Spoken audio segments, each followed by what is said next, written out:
की लालसा ने एक दिन चोलों के गुप्त निवास का पता ढूंढ ही लिया, जिस पर वर्षों से पांड्यों की दृष्टि भी नहीं पड़ सकी थी। एक बार फिर अनगिनत निर्दोषों की बलि चढ़ाने वाली थी। गोदी की लालसा एक बार फिर दक्षिण भारत को रक्त से लाल करने वाली थी।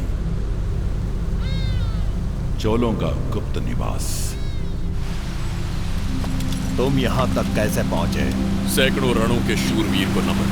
क्या चाहते हो? पांड्यों से चोलों का साम्राज्य पुनः प्राप्त करना। चोलों की सहायता के लिए ईनर पूरी तरह से तैयार है। लेकिन चोल तैयार नहीं है। पांड्यों के विरुद्ध चेरों के युद्ध में चोल साम्राज्य ध्वस्त हो चुका है। अब हमारी अंतिम आशा है 4 वर्षीय चोल राजकुमार नालन। उनकी सुरक्षा हमारे लिए सर्व प्रमुख है। अगले 15 वर्ष तक शेर अपनी मांद में ही रहेगा। हम सब वापस प्राप्त कर सकते हैं। इसमें तुम्हारा क्या लाभ होगा? मेरे कबीले की स्वतंत्रता। 1 वर्ष के भीतर ईनर चोलों को उनका महल सौंप देंगे। बदले में ईनरों का एक अलग राज्य होगा और चोल उसे मान्यता देंगे। हमें कर वसूली से मुक्त कर दिया जाएगा।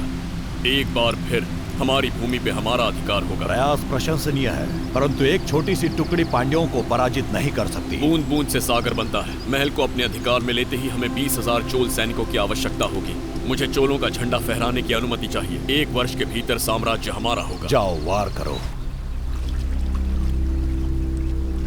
एक छोटी सी टुकड़ी पांड्यों को पराजित नहीं कर सकती।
चोलों की निवास भूमि।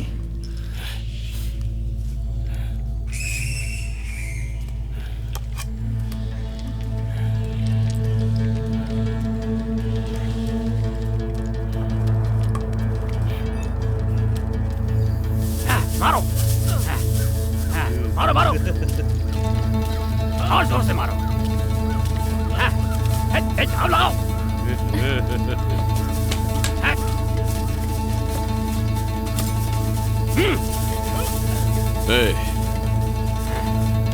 मुझसे लड़के दिखा, भूल जा कि मैं सरदार हूं।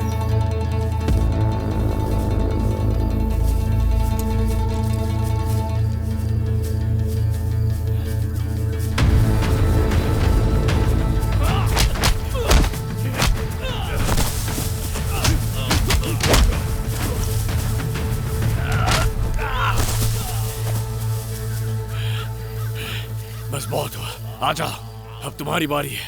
जीत को माथे पर चिपका घर जा। असली वीर ऐसा नहीं कहता। मुझसे युद्ध करो, आओ।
सरदार होने की धौंस मत जमाना।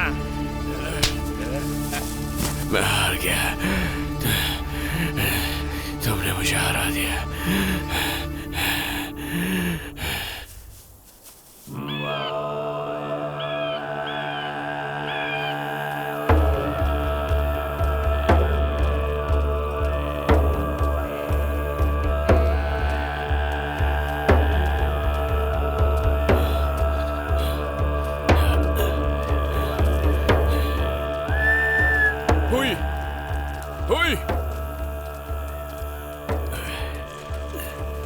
क्या ईनर पांड्यों पर आक्रमण करने की योजना बना रहे हैं?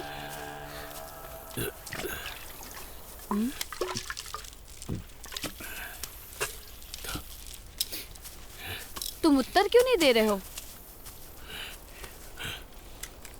हमारा पुत्र बड़ा होकर सम्राट बनेगा। तुम अपने मन को शांत रखो, आने वाला पुत्र ही है ना। पुरोहित का वचन सत्य हो। अरब सागर 3,500 मील दूर पांड्या साम्राज्य के पश्चिम में।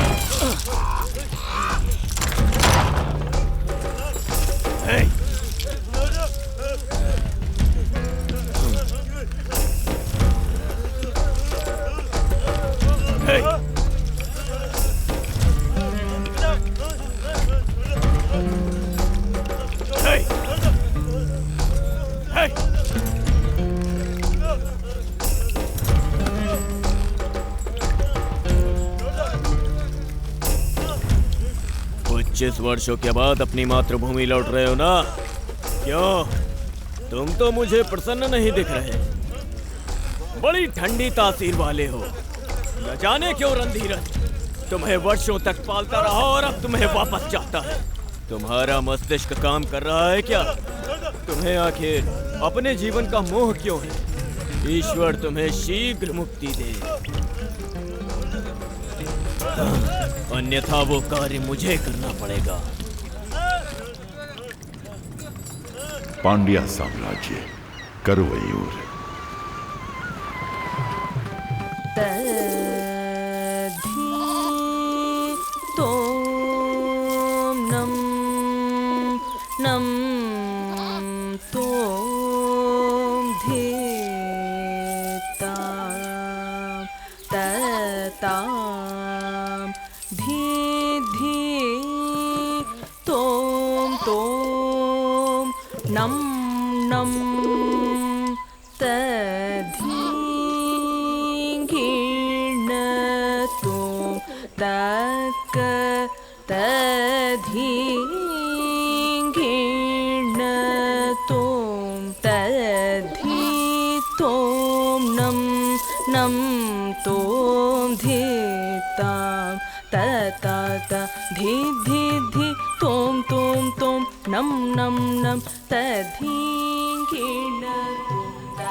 काम यौवन बनाए रखता है। इन्हें नर्तकी कहूं या देवलोक की अप्सरा, उनके रूप से मैं मुग्ध हो गया हूं। इतनी सुंदर रूपसी मेरे इतने समीप है, इनका रसपान कब कराओगे मुझे? रसपान अब आसान नहीं रहा मान्यवर। मंदिर के नियम अब कठोर हो चुके हैं। साथ ही उसकी मुखिया प्रमुख इसके लिए तैयार नहीं होंगे। मुखिया? पहले मुखिया ने ही 3 बार पूरी रात्रि हमारा मनोरंजन किया है। वो पुरानी बात थी, आजकल नियम कड़े हो गए हैं। ये असंभव है।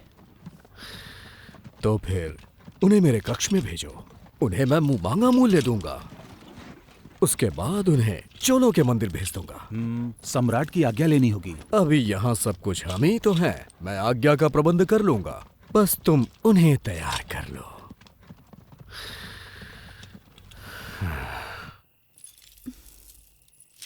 किस सोच में डूबी हुई हो? कुछ नहीं, आज हमें कुछ नए पुरुष घूर रहे थे। उन्हें देखकर आज मन बहुत शंकित है। प्रतिदिन कितने ही पुरुष हमें घूरते हैं, ये तो सामान्य बात है। अच्छा ये तो बताओ, मेरी प्यारी सखी प्रसन्न कैसे होगी? कनन से मिला दो या फिर मुझे यहाँ से मुक्त करा दो। ओह, कनन तो तुमसे मिलने स्वयं आएंगे ना, तो फिर मैं कैसे उनसे मिला सकती हूँ?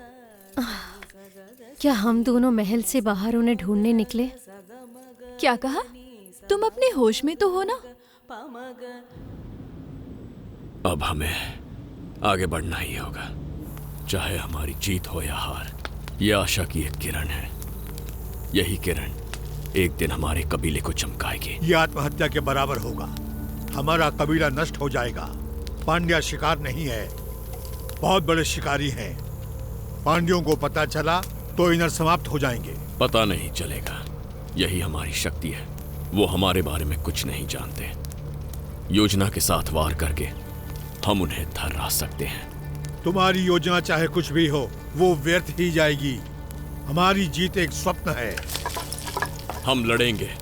जो भयभीत हैं पीछे हट जाएं। गिने चुने इनर हजारों पांड्यों को धूल चटा कर ही रहेंगे। तुम्हारा सरदार कालन होगा मेरे लौटने तक, और मैं ना लौटा तो भी। पांड्या मंत्रिमंडल चाहता है कि तुम चोलों के मंदिर चली जाओ। वेतन में 3 गुना हो जाएगा। क्या विचार है? समझ नहीं आ रहा कि क्या उत्तर दूं। तुम लोगों की नृत्य कला अतुलनीय है। इसकी ख्याति और भी फैलनी चाहिए। चोलों का मंदिर ही तुम सबके लिए उचित स्थान है। वहाँ तुम्हारी प्रसिद्धि आकाश को छूने लगेगी। परंतु हम यहाँ पर अधिक शांति और सुरक्षा के साथ हैं। परमपिता की शक्ति हर स्थान में उपस्थित है, इसमें कोई भी संशय मत रखो। सितारों की गणना के अनुसार अगले 100 वर्षों तक पांड्या साम्राज्य चमकता रहेगा। यात्रा की तैयारी करो।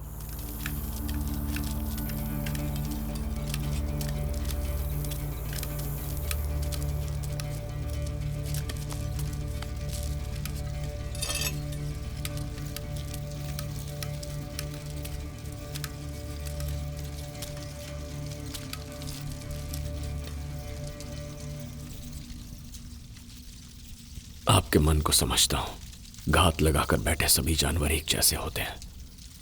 एक निर्भीक आक्रमण ही शेर को लोमड़ी से अलग करता है। आप डर के छिप गए और बंजारे का जीवन जीते रहे। मैंने भी वही सीखा। हम अनाज क्यों नहीं उगा पाते? हमारी भूमि कहाँ है? मेरा पुत्र मुझसे ये प्रश्न नहीं पूछेगा। वो शिकारी बंजारा नहीं बनेगा। मैं आपके बिना नहीं जाऊंगा। हमारी सेना को आपकी आवश्यकता है। आप ही उनकी शक्ति है। मैं सच कह रहा हूं। आपको मेरा साथ देना ही होगा, मेरे होने वाले पुत्र के लिए।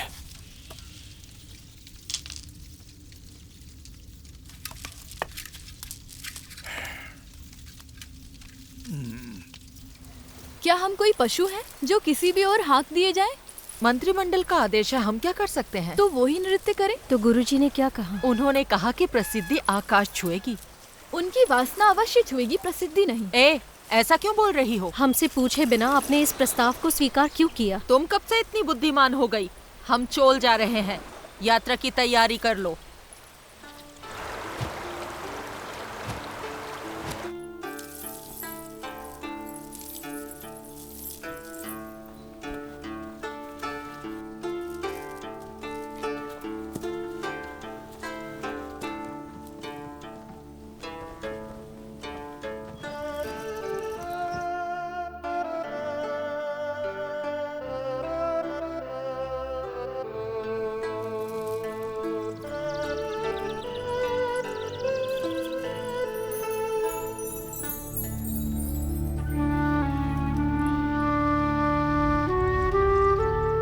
पांड्या साम्राज्य की राजकुमारी सूर्णी पिछले सोमवार किसी दुष्ट शक्ति का शिकार होकर वो अस्वस्थ हो गई हैं। उनके स्वास्थ्य लाभ के लिए लोग अपनी ओर से भेंट दे सकते हैं। कन्याओं के पिता उन्हें मंदिर को भेंट कर सकते हैं और प्रसाद में 100 स्वर्ण मुद्राएं प्राप्त कर सकते हैं।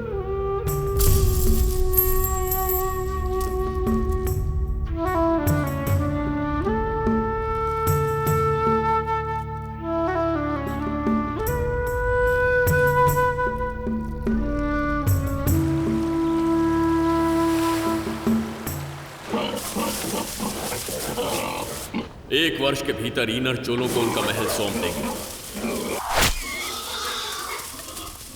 महल को अधिकार में लेते ही हमें 20,000 चोल सैनिकों की आवश्यकता होगी। एक वर्ष के भीतर साम्राज्य हमारा होगा।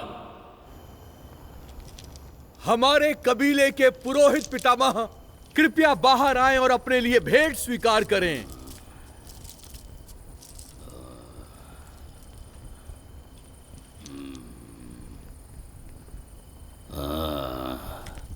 क्या बात है? ईनरों ने लड़ने का निर्णय किया है। हमें देवी का आशीर्वाद चाहिए। कौन है तुम्हारा सरदार? ईनरों के विजय के लिए आप देवी को बलिदान दीजिए।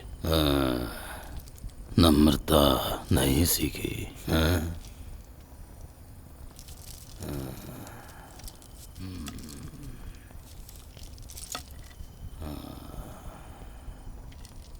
ईनरों की विजय के लिए आप देवी को बलिदान देकर प्रसन्न करने की कृपा करें। जाओ, जाकर परसों की तैयारी करो।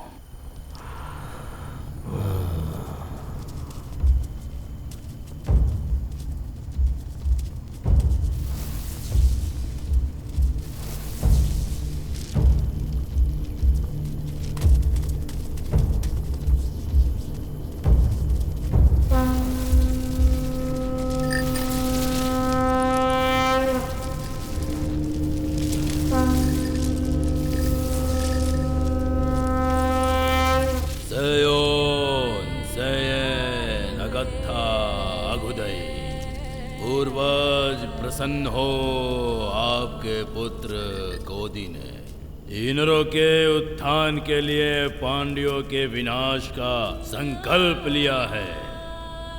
जो ईनर कोदी के साथ खड़े हैं वो अपने प्राणों की आहुति देकर भी अपने सरदार की रक्षा करेंगे।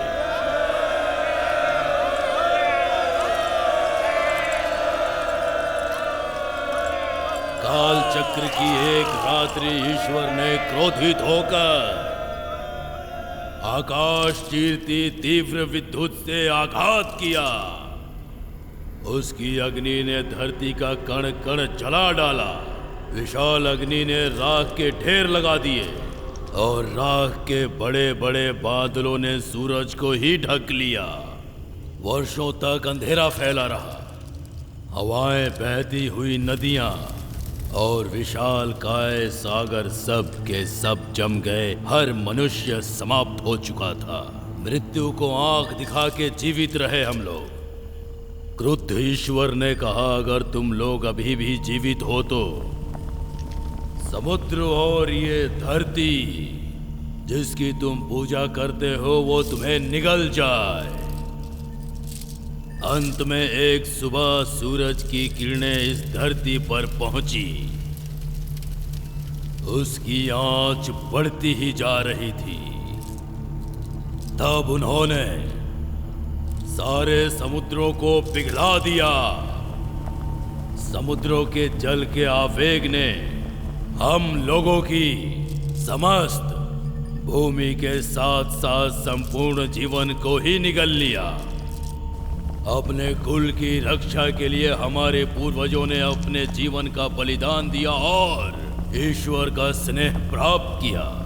तब ईश्वर ने प्रसन्न होकर समुद्र को शांत कर दिया और आशीर्वाद देकर ये कहा कि तुम्हारा कुल पनपता रहेगा, समस्त दिशाओं में फैलेगा और राज करेगा। यदि भविष्य में कुल के लोग पूर्वजों को याद नहीं करेंगे तो नष्ट हो जाएंगे। यही विधि का विधान है। ये कहकर ईश्वर अंतर्ध्यान हो गए। उसी दिन से हमारी जाति विभाजित होकर चारों दिशाओं में फैल गई। अनेकों युद्ध हुए और उन्होंने अनेकों जीवनों की आहुतियां भी ली, पर दैविक शक्तियों ने हम पर अपनी कृपा बनाए रखी। आने वाले युद्ध में कुल की रक्षा के लिए हम उनकी पूजा कर रहे हैं। पहला बलिदान उन्हीं शक्तियों के नाम बलिदान को लेकर आओ। बलिदान स्वीकार कीजिए और आठों दिशाओं में इंद्रों की रक्षा कीजिए। इंद्रों की सेना को अपनी शक्ति दीजिए। इंद्रों के विरुद्ध खड़ा होने वाले का धड़ अलग हो जाए। बलिदान स्वीकार कीजिए। हे प्रचंड शक्ति देव, इंद्रों को अपने शस्त्र और सेना प्रदान करें ताकि सभी इंद्र विश्व विजयी बन सके। आपकी दृष्टि मात्र से स्वयं मृत्यु भी कांप उठती है। बलिदान स्वीकार कीजिए। अब वो दिन दूर नहीं है जब हम सब इंद्रों का राज्य इस पूरे संसार पर होगा। अगला बलिदान लेकर आओ। इसके बलिदान से इंद्रों की रक्षा होगी। बलिदान प्रस्तुत है देवी। पधारिए देवी।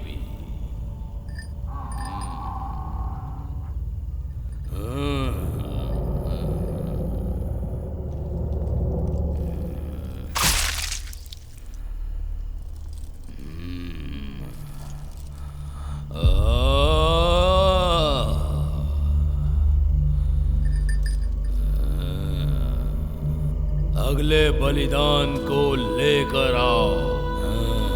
हमारे द्वारा ये बलिदान हमारे इंद्रों की रक्षा करेगा। रक्षा करना देवी, रक्षा करना।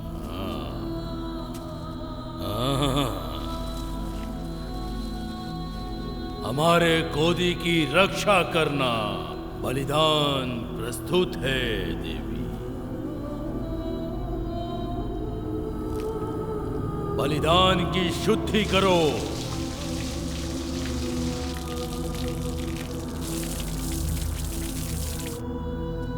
भोजन करो।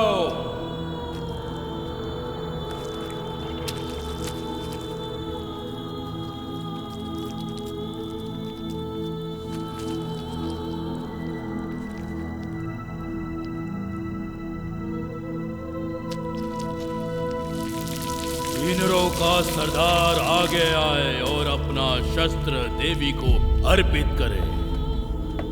प्रार्थना, पीछे हट जाओ।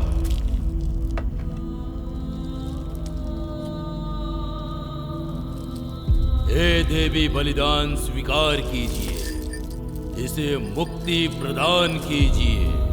ये एक योद्धा है और इसके शरीर में वीर योद्धाओं का रक्त बह रहा है। इसे मुक्ति प्रदान कीजिए। ईनरों की विजय हो। बलिदान स्वीकार कर भोग लगाइए। गोदी की रक्षा कीजिए। बलिदान स्वीकार कीजिए और भोग लगाइए। हमारा गोदी युद्ध में विजयी हो।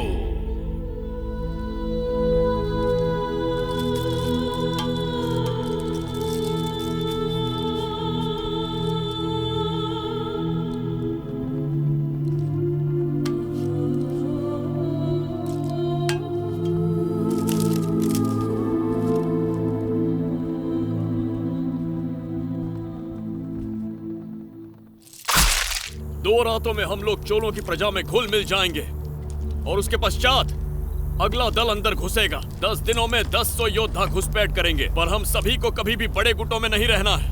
10-10 के छोटे गुटों में धीरे धीरे अलग स्थानों से घुसपैठ करेंगे। सारे योद्धाओं को सावधानी और बुद्धिमत्ता से कार्य करना होगा। आगे की योजना बता दी जाएगी। ये युद्ध हर तरह से कठिन अवश्य है, लेकिन हमारा साहस ही हमें विजय प्राप्त कराएगा। ये युद्ध हमारे वंशजों के लिए है। अब हमारे वंशज शिकारी बंजारे नहीं कहलाएंगे।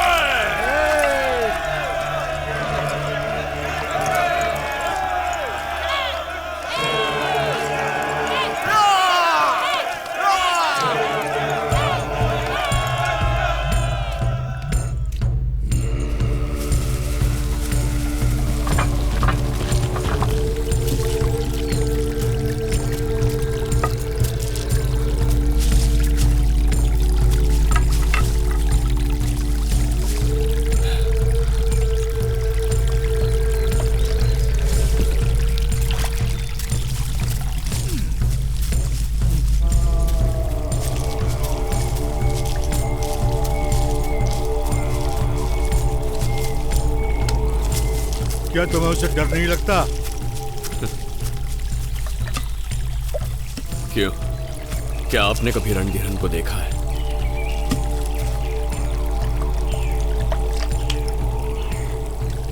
इसका उत्तर तो चेरा सैनिकों के पास ही मिल सकता है। उस दिन चेराओं चोलों के युद्ध में भयभीत चेरा सैनिक भारी संख्या में पश्चिम दिशा की ओर भाग रहे थे। सबकी जीवा पर एक ही नाम था, रणधीरन राख से लथपथ काल बनकर नाच रहा था। स्मरण रहे, रणधीरन को मारने का तुम्हें एक ही अवसर मिलेगा। अगर चूक गए तो तुम्हारा अंत निश्चित है। अंत निश्चित ही है। क्या रणधीरन का शरीर लोहे का बना है? यही मानो। ऐसी कोई तलवार नहीं बनी है जो उसका सीना चीर सके।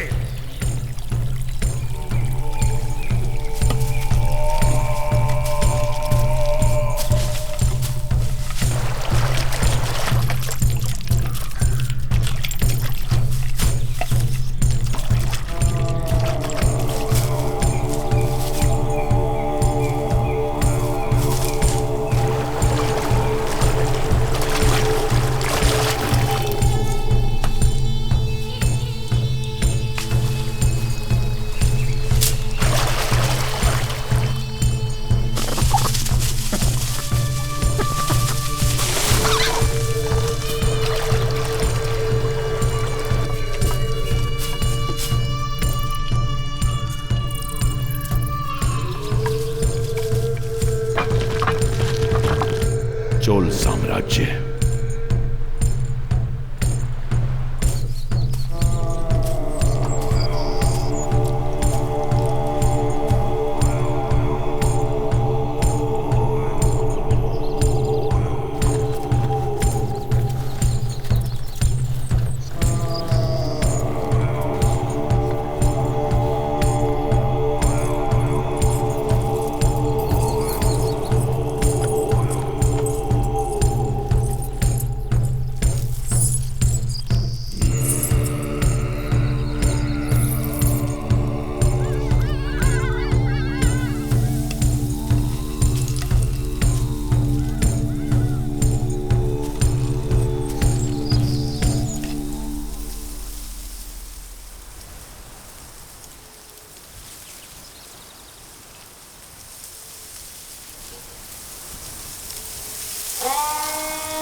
हमारा साम्राज्य दीर्घ काल से आपकी प्रतीक्षा में था।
ये कौन बैठा है? अच्छा, वो चेरा के कोई ब्राह्मण है। ब्राह्मण है? प्रणाम किया क्या? नहीं किया। मूर्ख! ईश्वर तक पहुंचने के लिए सभी ब्राह्मणों का सम्मान करना चाहिए। जाओ, उनके लिए जलपान का प्रबंध करो। जी। ईश्वर देता अब तो है जागी, आशा कहीं नहीं मेरे इस दिल में। पता ना हमें क्यों पग धरती पे पड़े हैं नृत्य मगन हो। प्रणाम स्वीकार करें ब्राह्मण श्रेष्ठ। कैसे हैं आप? प्रणाम, मैं ठीक हूँ। नैनों ने भी देखा तेरा ही सपना, मन मेरा तड़पे। ब्राह्मण शरीर पर ये स्वभाव कैसा? शरीर भी क्षत्रियों जैसा है। वैसे आप कौन से ब्राह्मण हैं? चेरा का ब्राह्मण, महान परशुराम का वंशज। ओह, अति उत्तम। आप नृत्य का आनंद लीजिए, मैं अभी आता हूँ।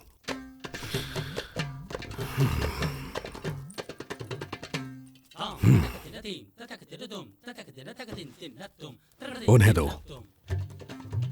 हाँ? कहाँ गए?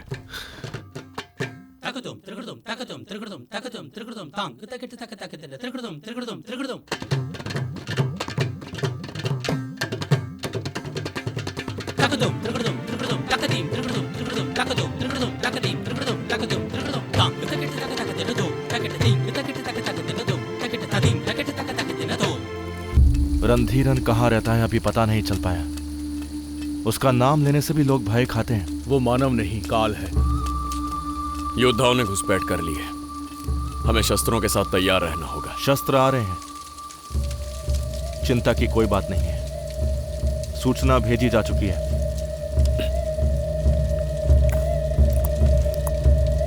प्रतीक्षा रहेगी।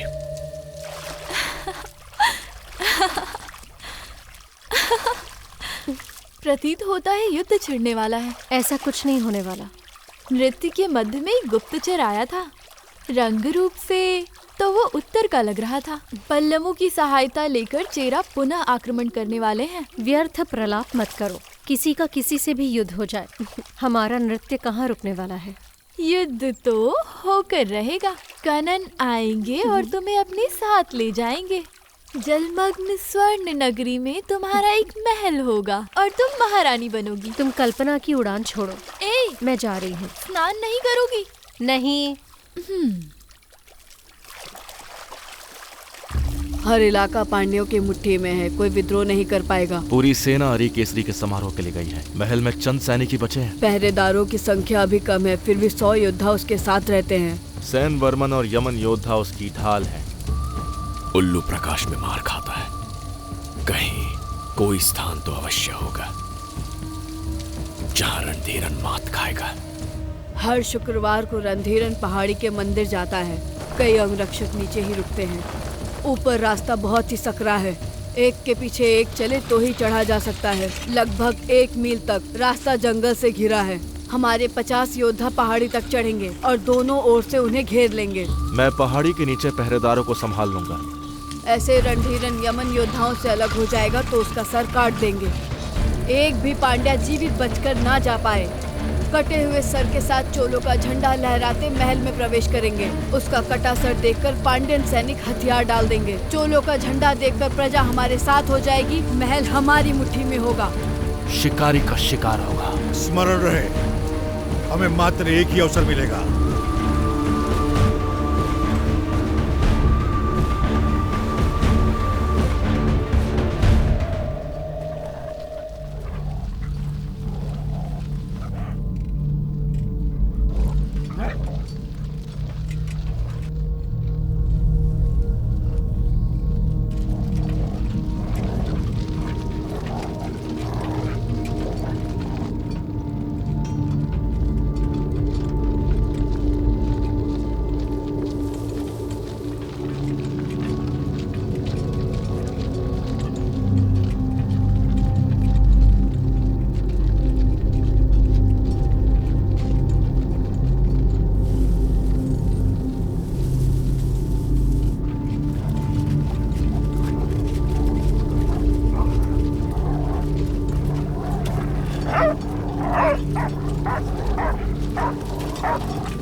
कौन है ये लोग? पता नहीं, अचानक आक्रमण हुआ है। सम्राट को सुरक्षित करो।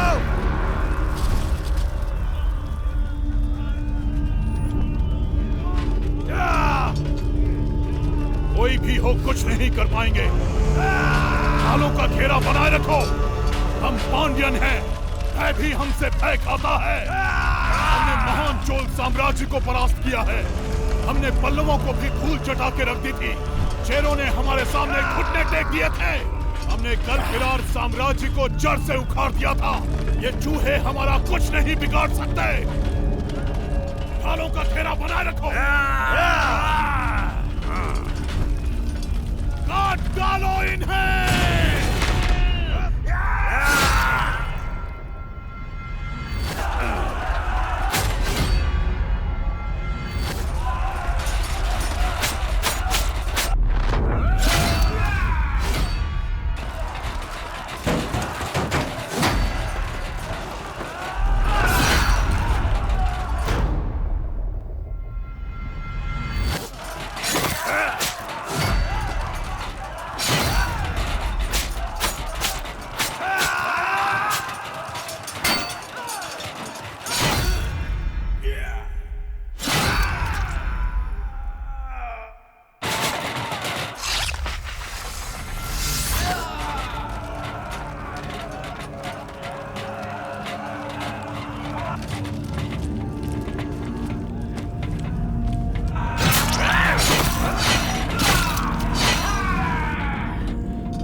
अभी और कोई बचा है? पिटारा अभी खुलना शेष है।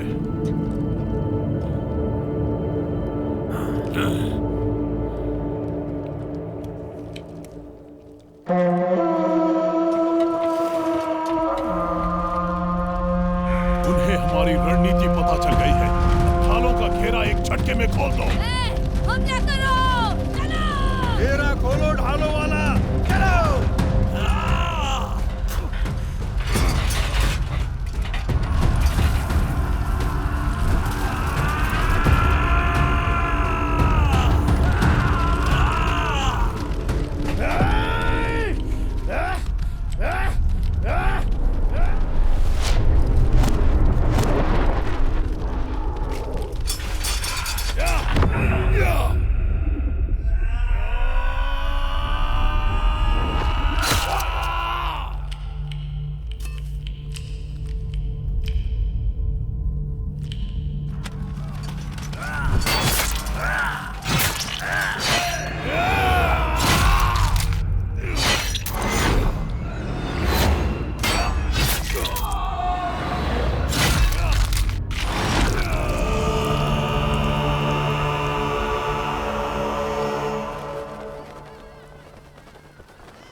की सहायता करो।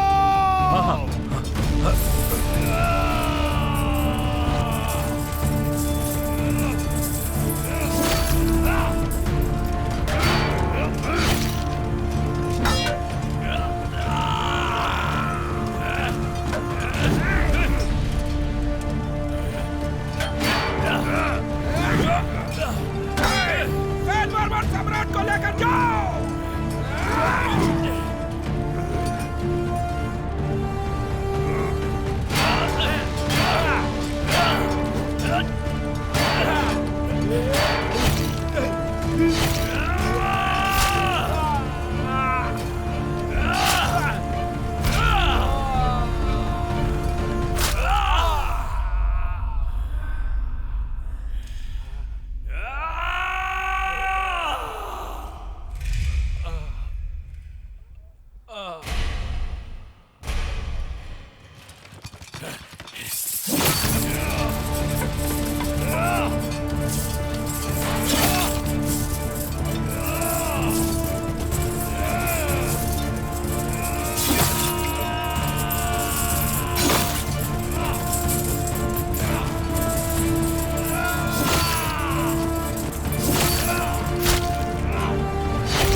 पता नहीं। अभी महल से कितनी दूर हैं? बस पहुंचने वाले हैं। सम्राट भी अभी तक मंदिर से वापस नहीं लौटे हैं। अवश्य ही कुछ अनिष्ट हुआ है।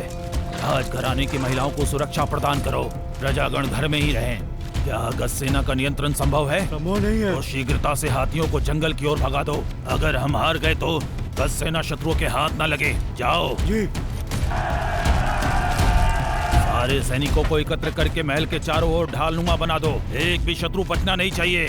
ये संभव नहीं है। आक्रमणकारियों की संख्या बहुत अधिक है। इस रणनीति के अनुसार चले तो हम सब का मरना तय है। अब तुम मुझे ज्ञान दोगे या यही एक योद्धा की सोच है? उत्तर दो, मुझे उत्तर दो। भयभीत होना मूर्खतापूर्ण है। तुम सभी कुशल योद्धा हो। क्या तुम उन्हें मौत के घाट नहीं उतार सकते? कहाँ है तुम्हारी भुजाओं का बल? सम्राट और उनके अंगरक्षक यमन योद्धाओं का महल वापस न लौटना कोई सामान्य बात नहीं है। उन लोगों ने हम पर योजनाबद्ध धावा बोला है। उनकी संख्या से हम विचलित नहीं होंगे। साहस के साथ उन पर वार करो। वो भाग खड़े होंगे। आगे बढ़ो, आगे बढ़ो।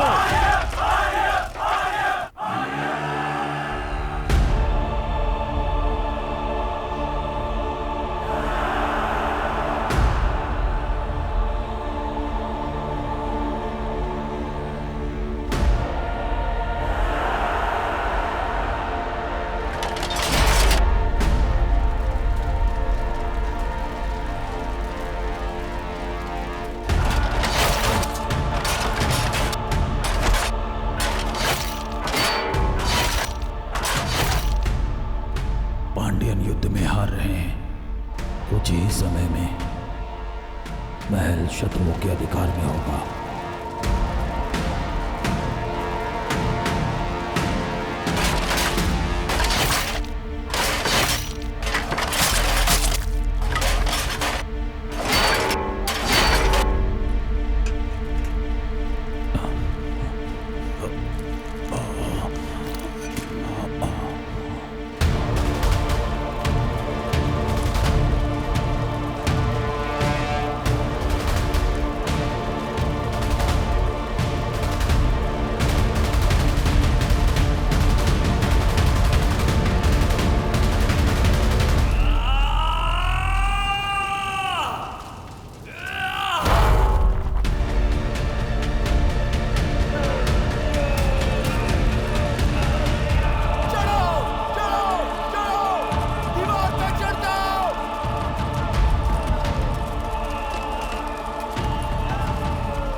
चोलों और सेनाध्यक्षों को संदेश भेजो।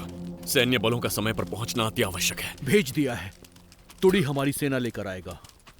लोगों से कहो कि 3 दिनों तक अपने घर में बंद रहे। जो ना माने उन्हें जान से मार दो। आत्मसमर्पण करने वाले पांड्यों का वध कर दो। सारी दासियों को अपने अधिकार में ले लो। चोल राजघराने की और पांड्या राजघराने की स्त्रियों को मत छूना। ये लोग कौन है? मंदिर बंद कर दिए गए हैं। नृत्यांगनाएं और ब्राह्मण आपसे मिलना चाहते हैं।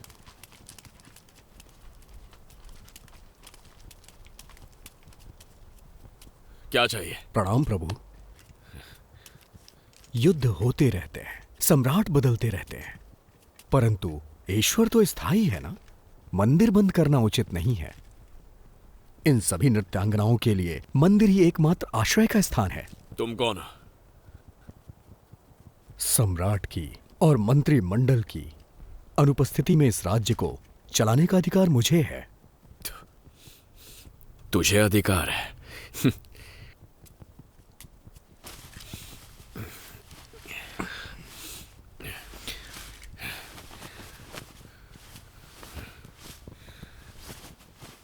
किस राज्य से हो तुम लोग? पांड्यन राज्य से। अभी इसी वक्त लौट जाओ, मंदिर के द्वार नहीं खुलेंगे। निकल जाओ। अभी लौट जाए? इतने अंधकार में कहां जाए? तो तुम भी साथ जाओगे इनके, अपने उत्तरदायित्व का पालन करने। एक प्रहर के पश्चात जो दिखे उसे मार देना है।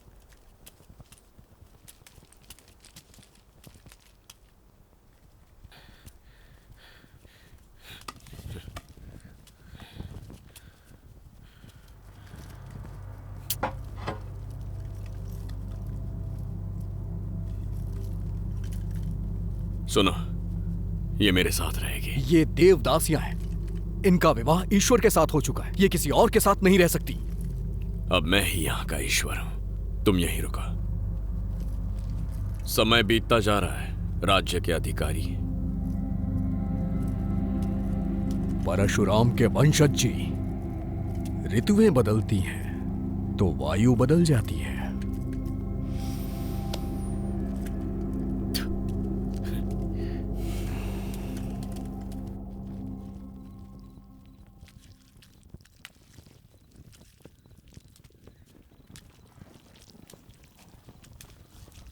तुड़े, हमने चोलों को संदेश भेज दिया, लेकिन चोलों की सेना पहुंचने में समय अवश्य लगेगा।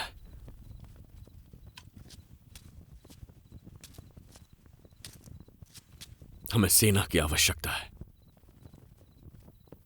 और तुम मेरे विश्वास पात्र हो। तुम जाओ तुड़े, वहां बचे इनर योद्धाओं को अपने साथ लाओ। बताओ उन सबको कि हमने पांड्यों को पराजित कर दिया।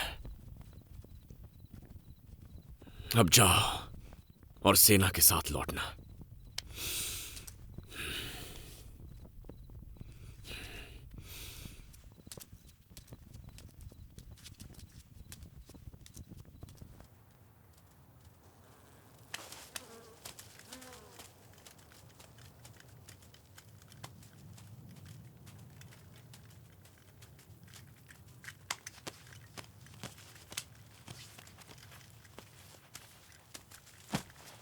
इतने ही शव वापस मिल सके हैं। कौन है वो? इतना ही पता चला कि कोई इनर कबीला है। क्या उनकी संख्या का कोई अनुमान मिला है? 10-100 से ज्यादा नहीं होंगे वो। हमारे कितने योद्धा जीवित बचे हैं? चोलों का झंडा लेकर वो महल में घुसे। राज्य के लोग उन्हें चोलों की सेना समझकर उनके साथ मिल गए। हमारे अधिकांश योद्धा मारे गए हैं राजन, और जो किसी तरह बच गए उनका कुछ भी कर पाना असंभव था। 3 लाख सैनिकों की विशाल शक्तिशाली सेना, जिसने 300 वर्ष पुराने कलपिरार साम्राज्य को नष्ट किया। योद्धा जिन्होंने चेरों और तुंडइयों को धूल चटा दी थी। एक छोटे कबीले वाले और उसकी सेना ने अगर मुझे चुनौती देने का साहस किया है तो निसंदेह वो एक वीर है। उसे वीर गति प्रदान करना मेरा कर्तव्य है। राज्य की सीमा पर दृष्टि बनाए रखो। साम्राज्य उनके हाथ में आने से पहले उन्हें समाप्त करेंगे। हम दोबारा सेनाएं एकत्रित करेंगे। 1 माह के भीतर इनरों का अंत होगा। युद्ध अब शुरू हुआ है। मैं आ रहा हूं।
पेरुमपल्लियों की निवास भूमि।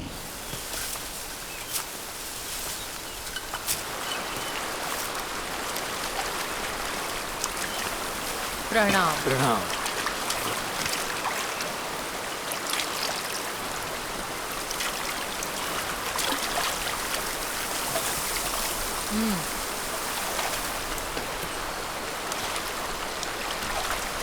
सूचना मिली है कि इनरों ने चोलों के महल पर अधिकार कर लिया है। बंजारों को राजपाट का स्वाद कब से लग गया?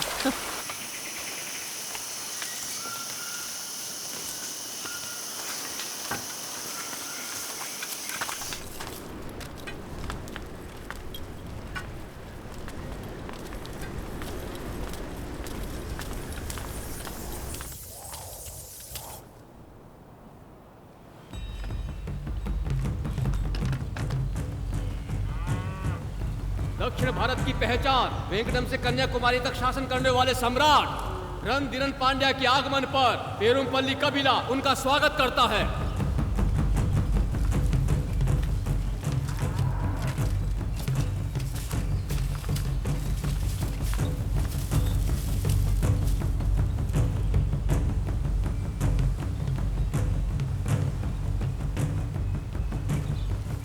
चलिए।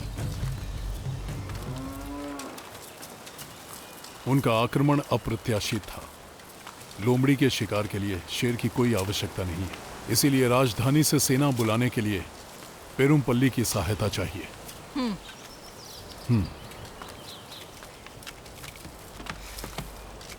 ऐसा बिल्कुल नहीं है। पेरुमपल्ली आपके साथ है। पेरुमपल्लियों ने पांड्यों का हर पल साथ दिया है। अनेकों पेरुमपल्ली योद्धा चेरों के युद्ध में वीर गति को प्राप्त हुए। प्रत्येक समर्थ योद्धा आपके साथ है। अगर पेरुमल्लियों ने आपका साथ दिया तो प्रतिदान में हमें क्या मिलेगा? क्या मांग है? पांड्या सम्राट हमारे कुल की कन्या से विवाह करेंगे। ये कैसी शर्त है? शर्त रखने का हमारा सामर्थ्य नहीं है, ये हमारा अनुग्रह है। हमारी कन्या के साथ 30 हाथी, 700 घोड़े और 500 पेरुमल्ली योद्धा आपकी भेंट किए जाएंगे। और पेरुमल्लियों के नियंत्रण वाले 9 छोटे कबीले भी अपने सैन्य दलों के साथ आपकी सहायता करेंगे। वचन याद रखिएगा, पर इस वंश का पांड्यन सिंहासन पर अधिकार नहीं होगा। भविष्य में क्या है, भविष्य बताएगा।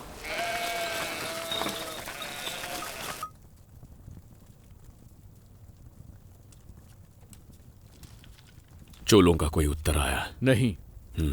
कुछ दिन और प्रतीक्षा करेंगे। रणधीरन पेरुमपल्लियों से मिल गया है, हमें शीघ्रता करनी होगी।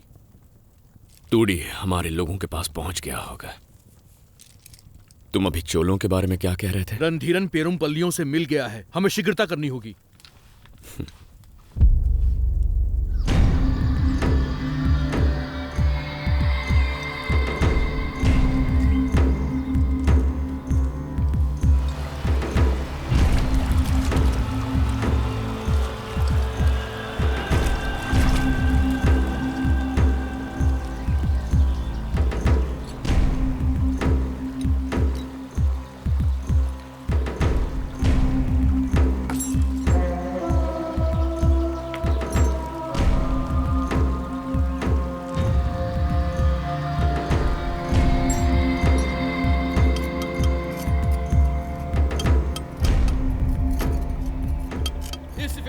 शपथ पत्र के साक्षी हैं दक्षिण भारत के सबसे विशाल पांड्या साम्राज्य के सेनापति सेन वर्मन और पेरुमपल्ली कबीले के सेनापति कार्मेगन।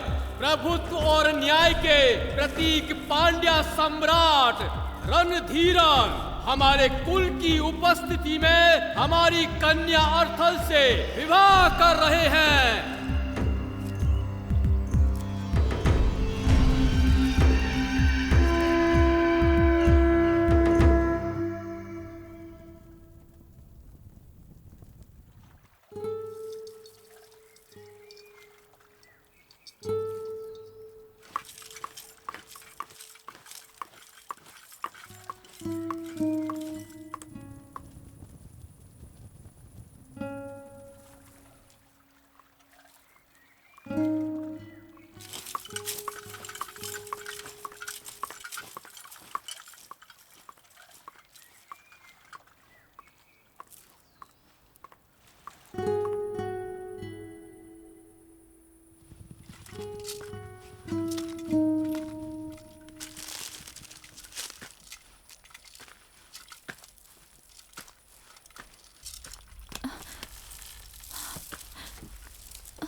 क्या मैं कोई वस्तु हूँ जो किसी के अनुग्रह के प्रतिदान में आपको सौंप दी गई है? किंचित ये सत्य है, ये राजनीति है। भावनाओं का यहाँ कोई मूल्य नहीं है। जहां शक्ति और प्रभुत्व का वर्चस्व हो, वहां एक तुच्छ नारी का कोई महत्व नहीं है। क्या आपके हृदय में मेरे लिए प्रेम है? मेरा तुम पर अधिकार है। युद्ध के घावों को प्रेम से नहीं सहलाया जा सकता। सबकी लालसा शक्ति है। मेरा तुमसे विवाह तुम्हारे कबीले को शक्ति देगा। एक शक्तिशाली कबीला तुम्हारी सरदार का प्रभुत्व बनाए रखेगा। केवल प्रभुत्व ही इस प्रतिदान का आधार है।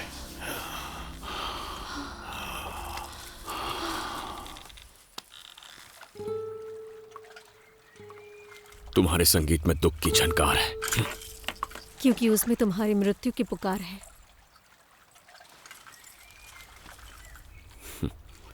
श्रृंगार और संगीत से उत्तेजना प्रदान होनी चाहिए, मृत्यु नहीं। और मुझे उत्तेजना तुम्हारे मृत्यु से प्राप्त होगी। पुरुषों की वासना तृप्ति के लिए स्त्रियों का बलिदान कब तक लिया जाएगा? न जाने तुमने कितने निर्दोषों के प्राण लिए हैं।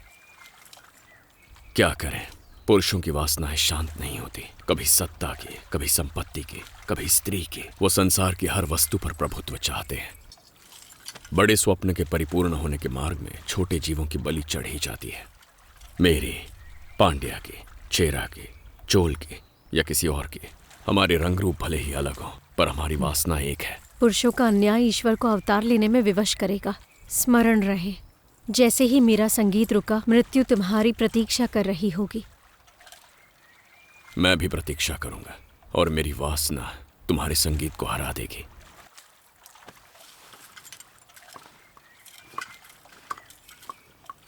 जो भी हो, आज ही मेरे शयन कक्ष को अपनी सुगंध से महका देना।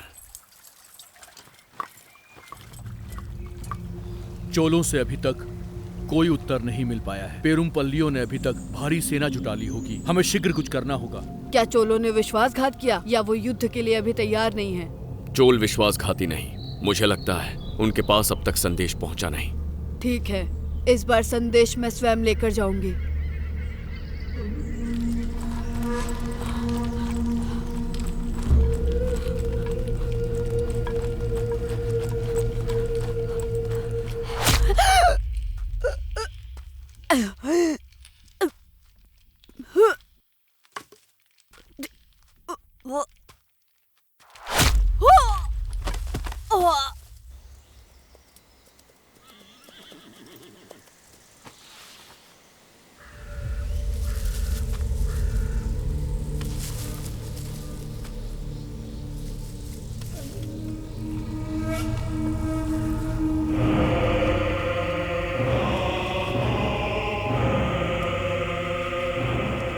पेरुमपल्ली हमेशा से हमें अचंभित करते आए हैं। राजधानी की ओर बढ़ रही हमारी सेना शीघ्र ही यहाँ वापस पहुंच जाएगी।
स्मरण रहे, जैसे ही मेरा संगीत रुकेगा, मृत्यु तुम्हारी प्रतीक्षा कर रही होगी।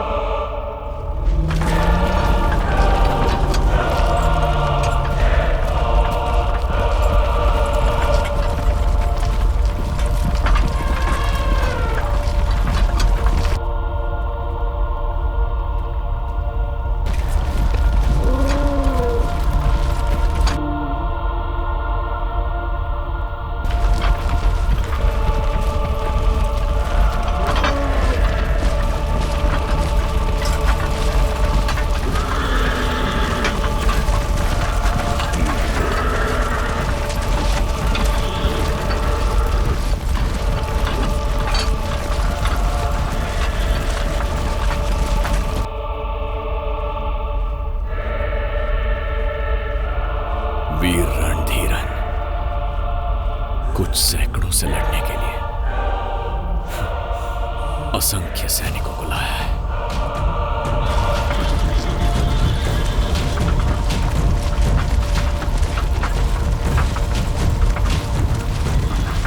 यही विश्राम करेंगे आज।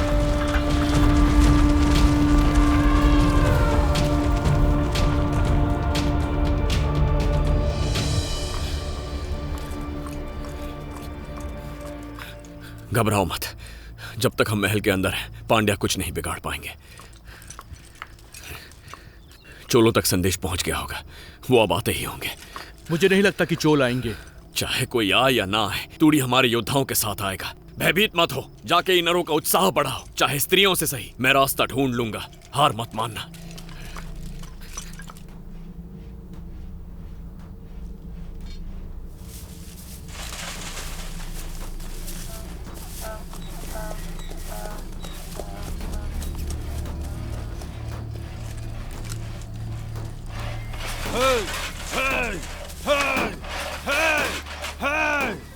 अब हम किसकी प्रतीक्षा कर रहे हैं? हमें महल पर आक्रमण कर देना चाहिए। संयम रखो, संयम ही युद्ध में विजय का द्वार है। उन्मत्त हाथी स्वयं को ही घायल कर देता है, हमारा विलंब उन्हें सोचने पर विवश कर देगा। महल पर अधिकार करने में कोई कठिनाई नहीं है, हम कई वीर योद्धा गवा चुके हैं। इसके अतिरिक्त हमारे आक्रमण से चोल प्रजा को कोई कष्ट नहीं होना चाहिए। राज्य की सीमा पर कड़ी दृष्टि बनाए रखो। ईनरों का कोई भी संदेश चोलों और चेरों तक नहीं पहुंचना चाहिए। ईनरों के आने वाले सैन्य दस्ते को पेरुमपल्ली पहुंचने दो, मृत्यु के घाट उतार देंगे।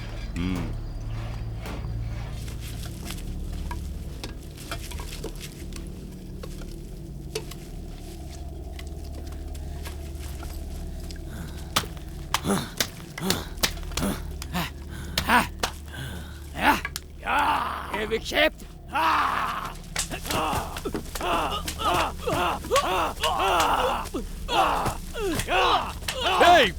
क्या कर रहे हो? रुक जाओ, चुप, शांत हो जाओ, शांत हो जाओ, शांत हो जाओ। हमारा शत्रु बाहर खड़ा है, स्वयं को संभालो। चोल पहुंचने वाले हैं, सब ठीक हो जाएगा। कोई नहीं पहुंचने वाला। चेरा युद्ध में कोई भी नहीं बचा है, एक भी चोल जीवित नहीं है। कोदी ने कोई स्वप्न देखा होगा, तूड़ी हमारी सेना के साथ भी आ जाए तो हम पांड्यों से नहीं बच पाएंगे। कोदी हमारा सरदार नहीं है, अपनी लालसा के लिए उसने हमारे साथ छल किया है। देखो उसे, हमारा साथ त्याग के भोग विलास में डूबा हुआ है।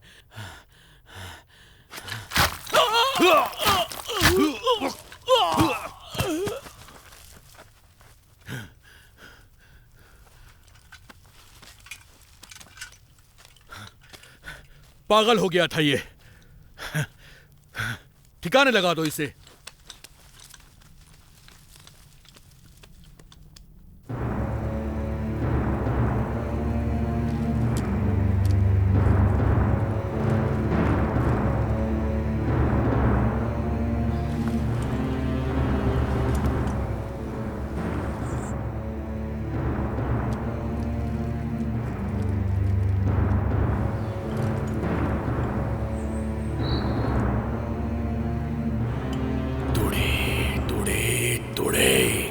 सेना लेकर आओ।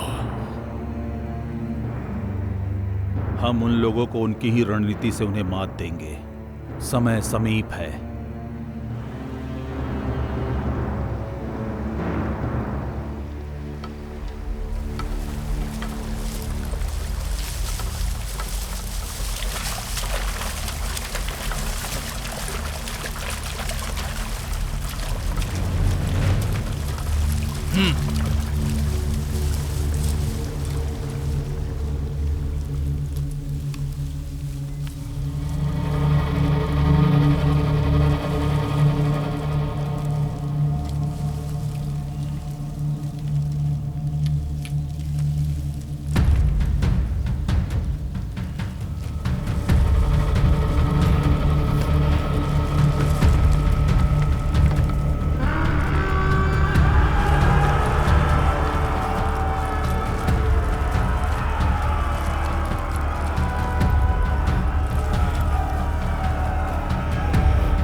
हमारी सेना की मनोदशा कैसी है? भोजन और औषधियां प्रचुर मात्रा में उपलब्ध रहें। आप निश्चिंत रहें, सारी व्यवस्थाएं कर दी गई हैं। सावधान, ये तलवार आपको चोट पहुंचा सकती है। नाम क्या है तुम्हारा? कोडुंगन। कोडुंगन।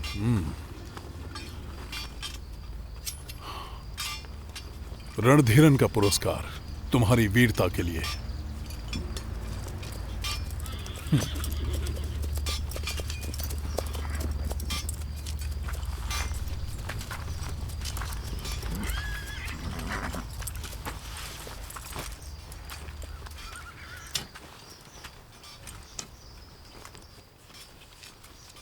क्या समाचार है? चोलों के ना पहुंचने से अन्य सरदार भी पीछे हट रहे हैं। सेना समाप्त होते ही अन्य कबीलों ने भी मुंह मोड़ लिया है। महल का घेराव हो चुका है, यही उचित समय है। महल पर तुरंत आक्रमण करने का आदेश दीजिए सम्राट। महल में कितने सैनिक होंगे? कितने सैनिक हैं? अनुमान लगाना कठिन है। लगभग 100 होंगे। सीधी लड़ाई संभव नहीं है। महल के अंदर संख्या का अनुमान लगाने का वो प्रयास करेंगे, और यदि उनका अनुमान सही हुआ तो हमारी मृत्यु निश्चित है। उनकी योजना का पता लगाना अति आवश्यक है। तनिक प्रतीक्षा करो। हम प्रजा से बात करेंगे। उनके राज अधिकारी को यहाँ लाओ। उन्हें आत्मसमर्पण का प्रस्ताव भेजो। उनके उत्तर के पश्चात ही अगला निर्णय लिया जाएगा। चोल लोग योद्धा थोड़ी हैं। मैं उन्हें लड़ने के लिए कैसे बोल सकता हूँ? उन्हें लड़ना नहीं है, बस पीछे खड़े रहना है। पांड्या हैरत में पड़ जाएंगे। उन्हें लगेगा इनर सेना बड़ी है, हमारी विशाल संख्या उन्हें डरा देगी। हमने चोल सेना को संदेश भेज दिया है, 2-3 दिन में उनकी भी सेना पहुंच जाएगी। फिर परिस्थिति हमारे पक्ष में हो जाएगी। हमारे पक्ष में नहीं, तुम्हारे पक्ष में। और हाँ, चोल सेना का आने का तो कोई समाचार भी नहीं मिला। मैं योद्धाओं को कैसे तैयार करूंगा? आपके पास कोई प्रमाण है क्या? कहीं आप हमारे लोगों को बलि का बकरा तो नहीं बना रहे हैं सम्राट?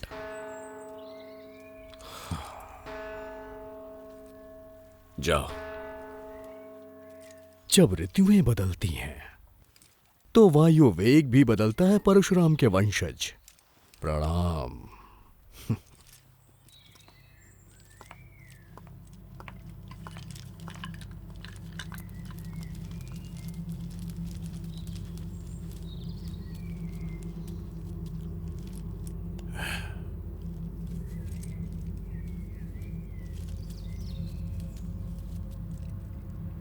इन्हें आत्मसमर्पण कर दें। पांड्यों की दृष्टि में समस्या का एकमात्र हल युद्ध नहीं है। सेन वर्मन पांड्या सेनापति।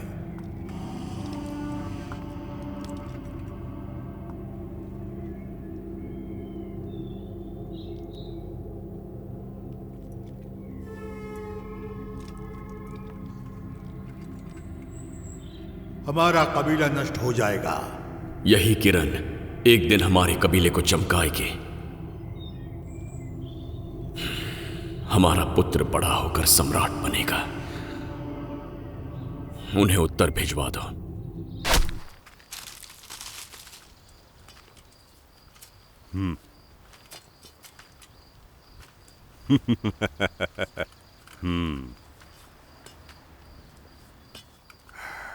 क्या उत्तर आया है?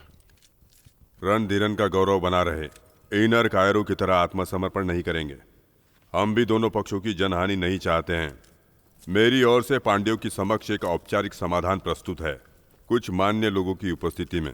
मैं रणधीरन को या राजवंश के किसी भी अन्य योद्धा को अपने साथ द्वंद्व युद्ध की चुनौती देता हूं। जो जीता महल पर उसका अधिकार होगा। आपको स्वीकार है तो उदयपुर पहाड़ी पर युद्ध के लिए मैदान तैयार रखो। कोदी, इनरों का सरदार। ये रणधीरन का वचन है। कोदी की अंत्येष्टि धूमधाम से होगी।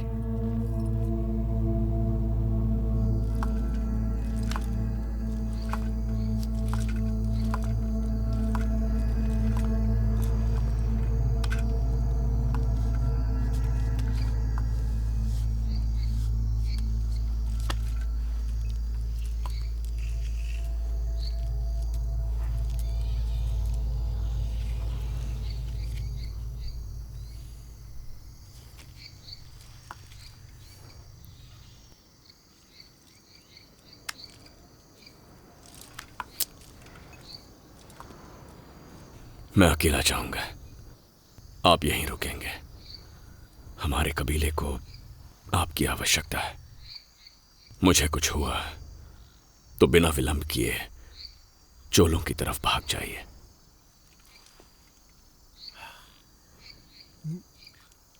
कोदई, तुम एक महान योद्धा हो। तुम्हारा पिता होने पर मुझे गर्व है। कुछ दिनों के लिए ही सही, तुमने एक सम्राट का ऐश्वर्य जी कर दिखाया है। समय के शिलालेखों पर रणधीरन का नाम तुम्हारे बिना नहीं लिखा जाएगा।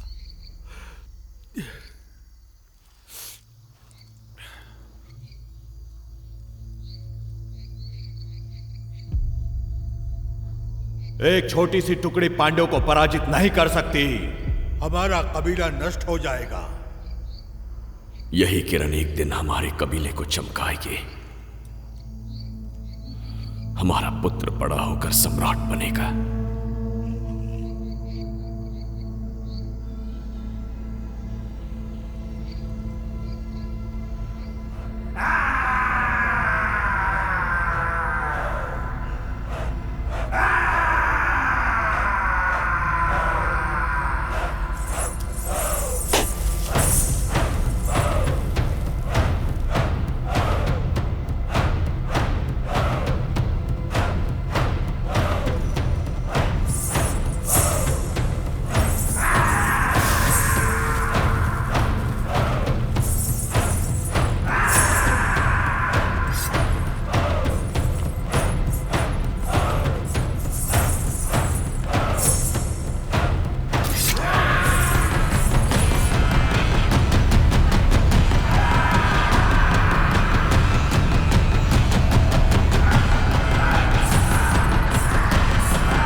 क्या रणधीरन का शरीर लोहे का बना है? यही मानो, ऐसी कोई तलवार नहीं बनी है जो उसका सीना चीर सके।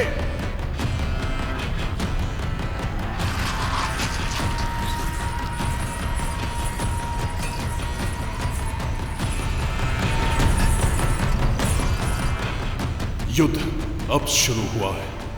मैं आ रहा हूं। याद रखना, रणधीरन को मारने का तुम्हें एक ही अवसर मिलेगा।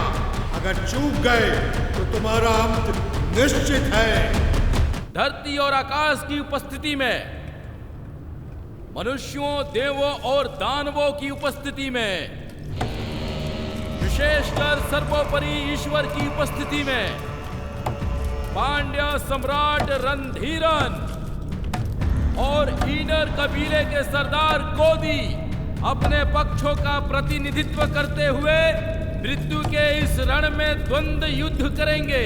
यही नीति का न्याय, नीति का संग्राम, नीति की विजय और नीति का विधान होगा। हमारे पूर्वजों उडक्को, नीडन, चेरलादन और पेरू विरर किल्ली के पद चिन्हों पर चलते हुए ये वीर योद्धा यश की प्राप्ति करेंगे। शपथ के लिए तैयार हो जाओ। धरती और आकाश की उपस्थिति में, मनुष्य, देवों और दानवों की उपस्थिति में, सर्वोपरि ईश्वर की उपस्थिति में, ये एक द्वंद्व युद्ध है। इस युद्ध के बीच में कोई भी योद्धाओं की सहायता नहीं करेगा। इस बात की शपथ लो।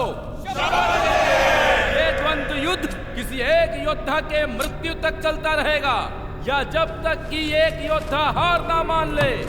मृत्यु प्राप्त योद्धा को स्वर्ग में स्थान मिलेगा और उसका अंतिम संस्कार सम्मान से किया जाएगा। हारा हुआ पक्ष विजेता के सामने आत्मसमर्पण करेगा। द्वंद्व युद्ध शुरू किया जाए।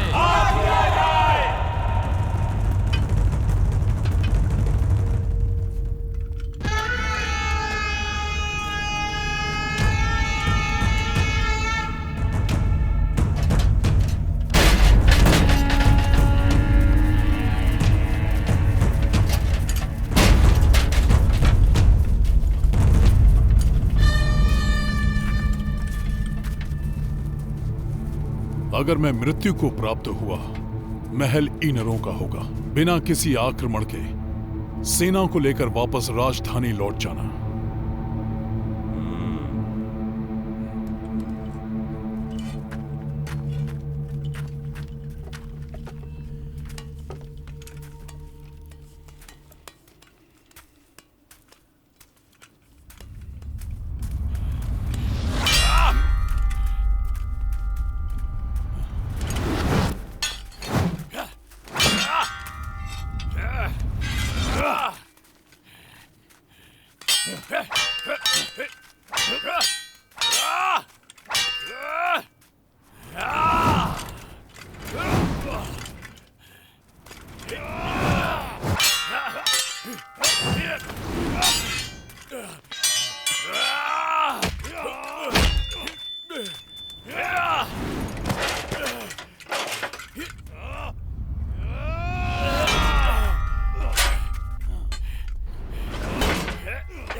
जीवित रहूंगा।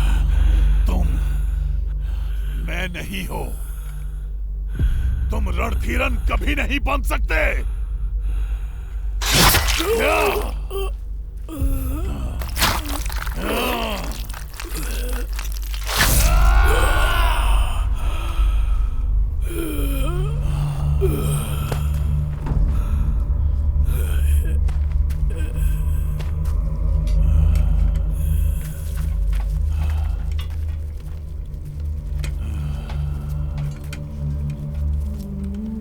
सब कुछ समाप्त हो चुका।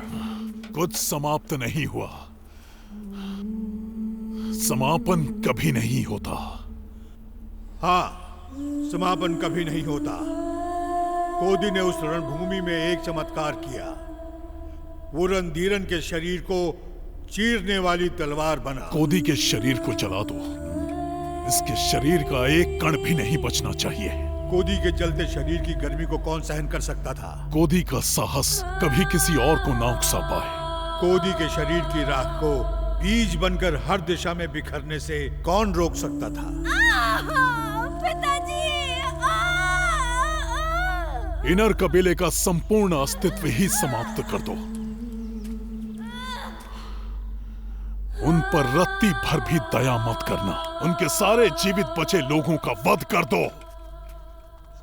रणधीरन के विरुद्ध खड़ा होने का विचार भी किसी के मन में आए तो वो मृत्यु के भय से कांप उठे।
पुरुषों की वासना तृप्ति के लिए स्त्रियों का बलिदान कब तक लिया जाएगा?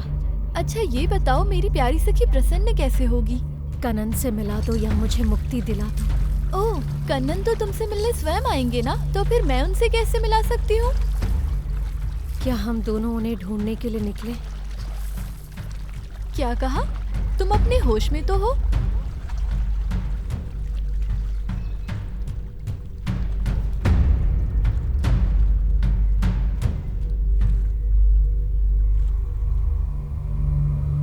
बताइए ना कि रणधीरन कभी किसी से डरा कि नहीं?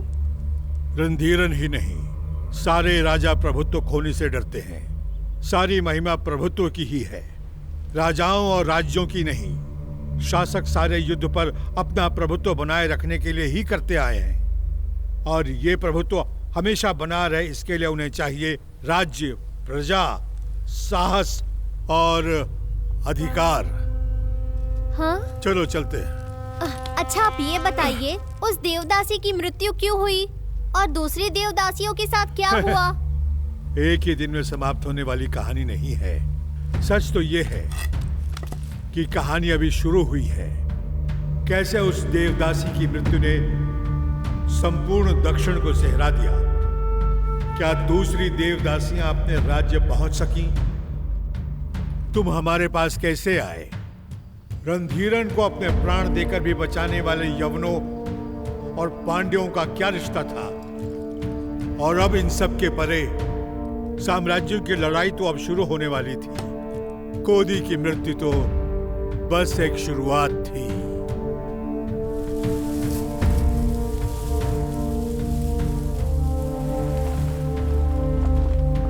पांडियन साम्राज्य की ओर लौटते हुए दास चेरा सैनिक, चोलों का गुप्त निवास।